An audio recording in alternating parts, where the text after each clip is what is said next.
بسم اللہ الرحمن الرحیم۔ معزز سامعین گرامی،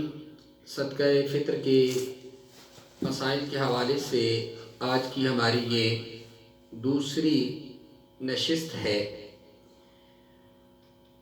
پہلی نشست میں آپ نے صدقہ فطر کے حوالے سے کچھ احادیث سماعت فرمائی تھیں۔ صدقہ فطر کو امت مسلمہ کے افراد پر لازم کیا گیا ہے۔ اس کی حکمت احادیث مبارکہ میں یہ بیان کی گئی ہے کہ رمضان مبارک کے روزے رکھتے ہوئے انسان سے جو کوتاہیاں ہو جاتی ہیں، دوران روزہ جو انسان سے غلطیاں سرزد ہو جاتی ہیں، مثلاً بے مقصد اور بیہودہ باتیں کرنا، روزے کی حالت میں جھوٹ بولنا، روزے کی حالت میں چغلی کرنا، روزے کی حالت میں غیبت کرنا، اس طرح کی اور جتنی بھی جو بے مقصد باتیں ہیں وہ ہو جاتی ہیں، تو صدقہ فطر کی ادائیگی کی وجہ سے ایک تو ان کی تلافی ہو جاتی ہے اور روزے کی عبادت کو پاکیزگی مل جاتی ہے، اور اس کے ساتھ ساتھ مساکین کی کفالت بھی ہو جاتی ہے۔ تو صدقہ فطر یہ عید کی نماز ادا کرنے سے پہلے ادا کر دینا چاہیے۔ دوران رمضان، ابتدائی رمضان میں اگر آپ ادا کر دیں تو یہ بھی درست ہے، اور رمضان المبارک میں کسی ٹائم بھی آپ صدقہ فطر کو ادا کر سکتے ہیں۔ ہر صاحب نصاب شخص پر اپنی طرف سے اور اپنی زیر کفالت جو نابالغ اولاد ہے یا مجنون جو افراد ہیں ان کی طرف سے صدقہ فطر کو ادا کرنا یہ لازم ہے۔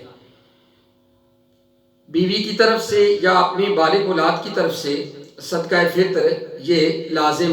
نہیں ہے، لیکن اگر کوئی شخص اپنی بیوی کی طرف سے یا اپنی بالغ اولاد کی طرف سے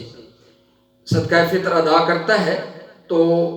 احسن تو یہ ہے کہ ان کی طرف سے اجازت لے کر ادا کرے، لیکن اگر بغیر اجازت کے بھی وہ ادا کرتا ہے تو ایسی صورت میں بھی ان کی طرف سے وہ صدقہ فطر ادا کر دیا جائے گا اور اسے ادا مانا تصور دیا جائے گا۔ اہل ثروت کو چاہیے کہ وہ اپنی حیثیت کے مطابق جو، کھجور، کشمش یا پنیر کی شرح سے صدقہ فطر کو بھی ادا کریں، فدیہ کو بھی ادا کریں۔ ایک قسم کے توڑنے کا جو کفارہ ہے وہ اگر نقد رقم کی صورت میں ادا کرنا چاہیں تو 10 صدقہ فطر کے برابر وہ ادا کیا جائے گا،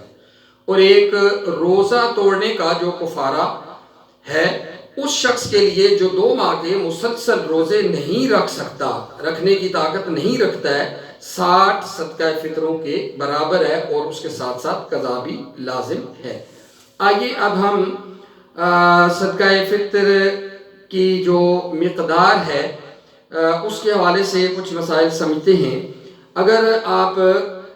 چکی کے آٹا کی صورت میں صدقہ فطر ادا کر رہے ہیں تو 2 کلو گرام چکی کا آٹا اس کی قیمت 125 روپے یہ بنتی ہے۔ اگر آپ چکی کا آٹا نہیں استعمال کریں، جون سا آٹا آپ استعمال کر رہے ہیں تو 2 کلو گرام کی جو قیمت بنتی ہے اس کے حساب سے صدقہ فطر کو ادا کریں۔ اگر جو کے حساب سے صدقہ فطر ادا کیا جائے تو 4 کلو گرام جو کی جو قیمت ہے وہ 320 روپے بنتی ہے، اور اگر کھجور کے اعتبار سے صدقہ فطر ادا کرتے ہیں تو 4 کلو گرام کھجور کی قیمت وہ 1600 روپے بنتی ہے، اور اگر کشمش کے حساب سے آپ صدقہ فطر کو ادا کر رہے ہیں تو 4 کلو گرام کشمش کی قیمت وہ 1920 روپے بنتی ہے، اور اگر پنیر کے اعتبار سے آپ صدقہ فطر کو ادا کر رہے ہیں تو 4 کلو گرام پنیر کی قیمت 3540 روپے بنتی ہے۔ تو ہمیں چاہیے کہ ہم اپنی مالی حیثیت کے مطابق صدقہ فطر کو ادا کریں۔ 1 سال چکی کے آٹے کے اعتبار سے آپ صدقہ فطر کو ادا کر دیں، کسی سال جو کے اعتبار سے ادا کر دیں، کسی سال کھجور کے حساب سے صدقہ فطر کو ادا کریں، کسی سال کشمش کے حساب سے صدقہ فطر کو ادا کریں، کسی سال پنیر کے اعتبار سے حساب سے صدقہ فطر کو ادا کریں۔ وہ لوگ جو صاحب ثروت ہیں ان کے لیے یہ چاہیے کہ تاکہ احادیث مبارکہ میں جتنی بھی صدقہ فطر کی اقسام بیان کی گئی ہیں ان میں سے ہر ایک کے اوپر عمل ہو سکے۔ اگر 30 روزوں کا جو کفارہ ہے وہ آٹے کے اعتبار سے اگر کفارہ ادا کرنا چاہتے ہیں